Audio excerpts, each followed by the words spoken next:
পোৱালিটো সেই গাভীৰজনীৰ পোৱালিটো জন্ম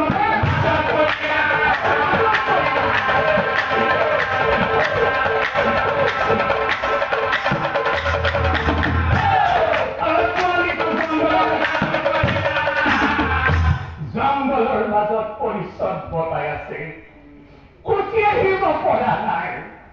আৰু গাভীৰজনীয়েও নিজৰ সন্তানটোক জন্ম দি নিজে কিন্তু সহায় কৰিব পৰা নাই গাভীৰজনীয়ে পোৱালিটোৰ চাৰিওফালে ঘূৰি আছে আৰু পোৱালিটোৰ জংঘলৰ মাজত পৰিচয় বতাই আছে কিন্তু দুষ্ট নাৰীজনীয়ে দূৰৰ পৰাই একান্ত মনে চাই আছে কিন্তু ওচৰলৈ যোৱা নাই সেই জংঘলৰ মাজত পৰি থকা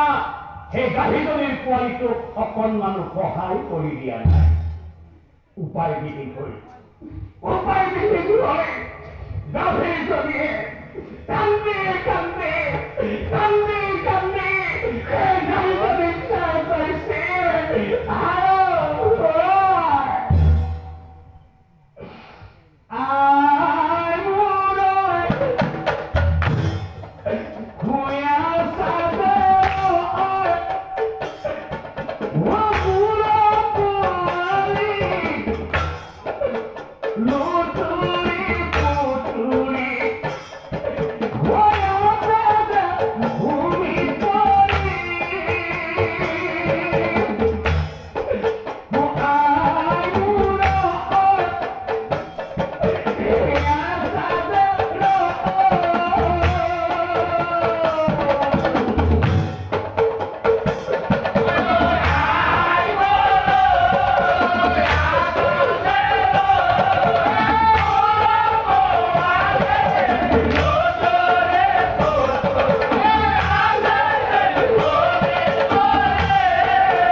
যেতিয়া নাৰীজনী গুচি গ'ল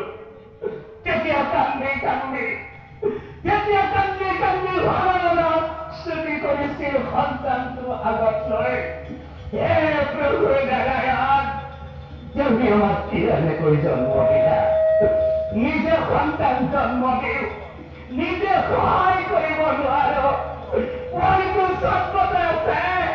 উঠি আহিব পৰা নাই সেই নাৰীজনীয়েও দেখি মেলাৰ ভাও ধৰি ঘৰলৈ গুচি গ'ল এতিয়া মোৰ সন্তানটো মোৰ চকুৰ আগতে বহি যাব প্ৰভু নাৰায়ণ কিয়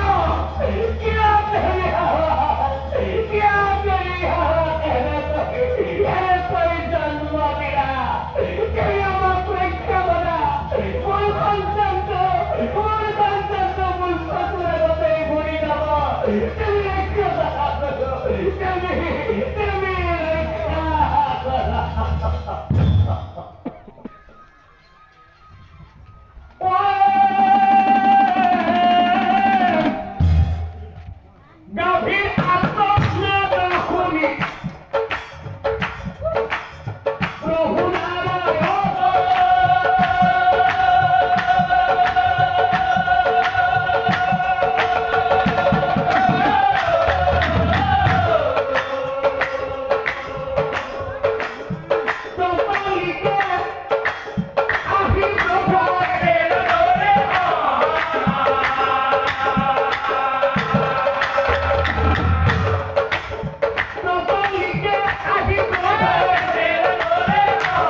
তুমি নকৰা ক্ৰন্দন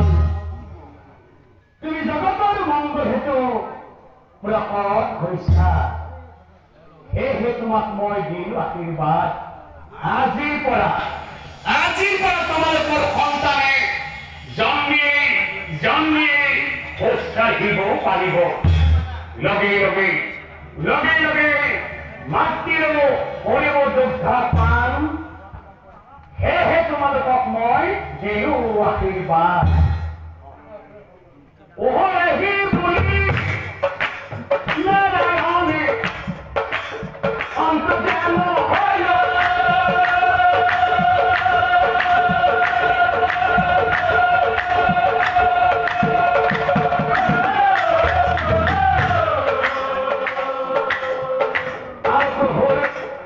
আশীৰ্বাদ পোৱাৰ লগে লগে এই জন্মৰ লগত পৰি থকা পোৱালিটো লগে লগে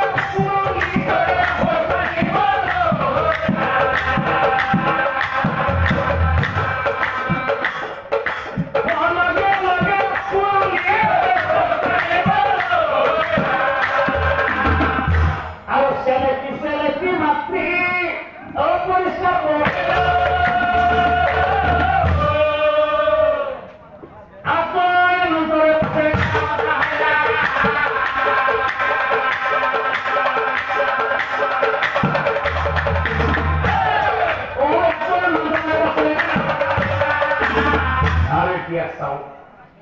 সেই পথাৰৰ মাজত পোৱালি সধিকে গাভীজনীক এৰি থৈ আহি সেই ঘৰত দুষ্ট নাৰীজনী মনে মনে ভাবিবলৈ ধৰিলে লোভত বন্দী কৰি মই দেখোন ভুল কামেই কৰিলো কাৰণ গাভীজনীক এতিয়া গাখীৰ ওলাব আৰু পোৱালিটো ডাঙৰ দীঘল কৰি বিক্ৰী কৰি দিলে মই বহুত ধন পাম নাই সেই গাভীজনীক মই ঘৰলৈ অনা কৰি ভাল পাব লোভে মুখে পৰি দুষ্ট নাৰীজনী হৰিৰ কথা নুফুটে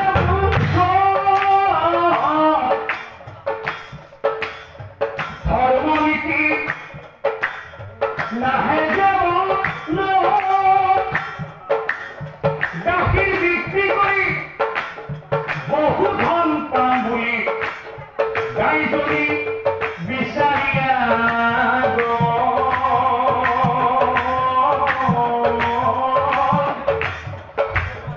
গাইজনী বিচাৰিয়া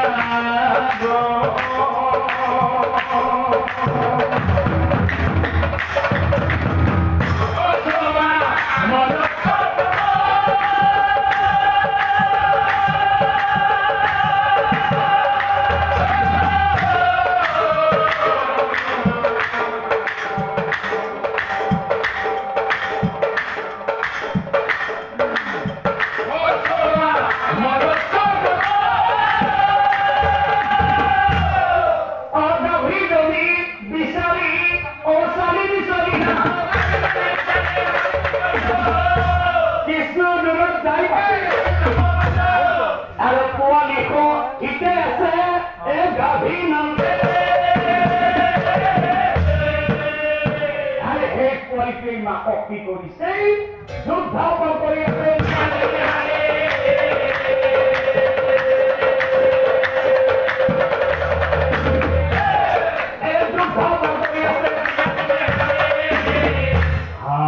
মোৰ কপাল গাখীৰখিনি দেখোন গোটেই খাই পেলাব কিমান খা যা পোৱালিটো ঠেলা মাৰি দিলে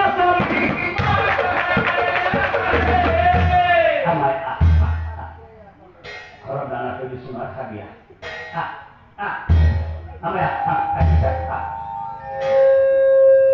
গাভীজনী ঘৰলৈ আৰু পোৱালিটো বাগৰি পৰিল ভূমি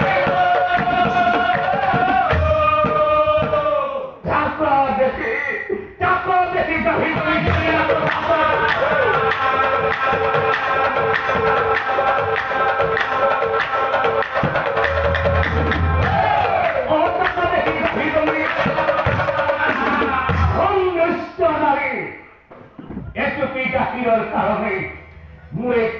আমি পোৱালিটো খেলৰ মাৰি মাটিত বগৰাই দি নাৰী হয় সন্তানৰ মূল্যৱতী সেয়েহে তোক মই দিলো অভিশাপ আজিৰ পৰা তোমালোকৰ সন্তানে জন্মে খোজ কাঢ়িব নোৱাৰিব এয়া নিশ্চয় জানিবা আজিৰ পৰা তোমালোকৰ সন্তানে জন্মে খোজ কাঢ়িব নোৱাৰিব এবছৰ পিছত আনৰ সহায়ত খোজ কাঢ়িব পাৰিব এয়া তুমি নিশ্চয় জানিবা আৰু কোন দুষ্ট নাৰী যেতিয়া তুমি সেই প্ৰসৱৰ সময়ত তুমি দেখিও নেদেখাৰ ভাও কৰি সহায় নকৰি তুমি ঘৃণা কৰি ঘৰলৈ গুচি গলা সেয়েহে তোমাক মই আকৌ দিলো অভিশাপ অহা জন্মত তোমাৰ এদিন সেই একেটা জেগাতে জন্ম হব তুমি নিশ্চয় জানিবা তোমাৰ এদিন সেই একেটা জেগাতে জন্ম হব তুমি নিশ্চয় জানিবা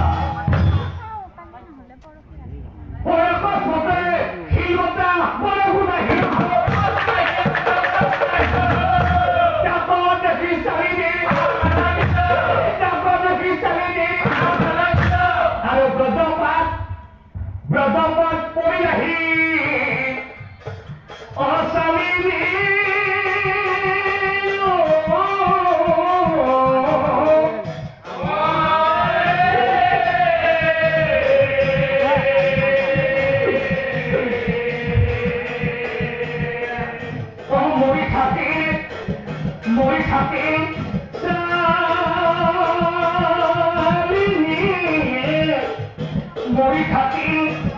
মৰি থাকে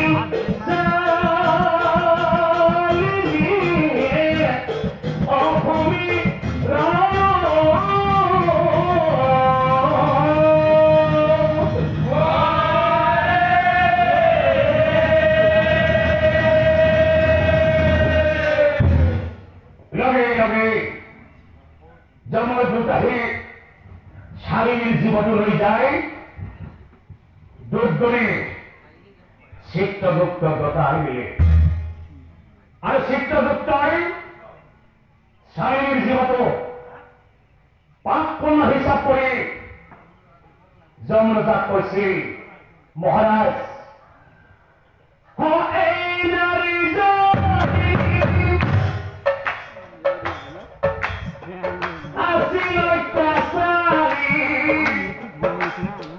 নামানিছে গুৰু গোসাঁই নামানিছে গুৰু গোসাঁই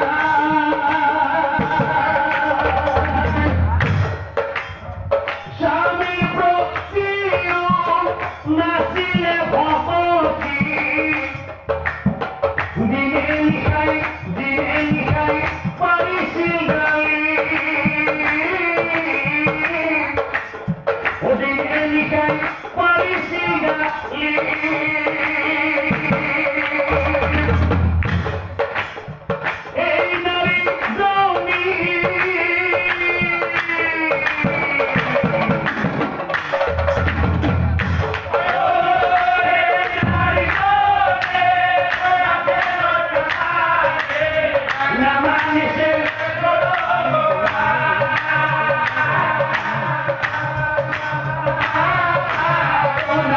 পাৰিছিল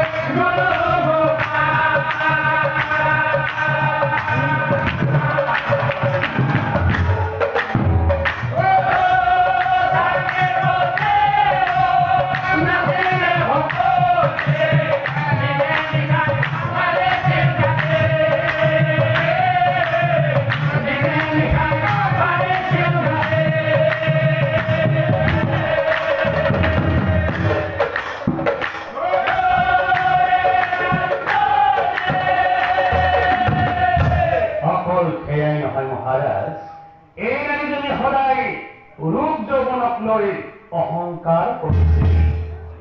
আৰু এই আইজনীয়ে গুৰু গোসাঁই কোনোদিনেই মৰা নাছিল আৰু কোনোদিনে হৰি নাম লোৱা নাছিল আৰু এই নাৰীজনীয়ে যেতিয়া সেই গাভীজনীৰ প্ৰসৱৰ সময়ত এই নাৰীজনী দেখা পাইছিল। দেখিও নেদেখাৰ ভাও ধৰি সহায় নকৰি ঘৃণা কৰি ঘৰলৈ গুচি গৈছিল। গতিকে মহাৰাজ, এই নাৰীজনী মহাপাপী আছিল। চিত্ৰগুপ্তৰ কথা শুনি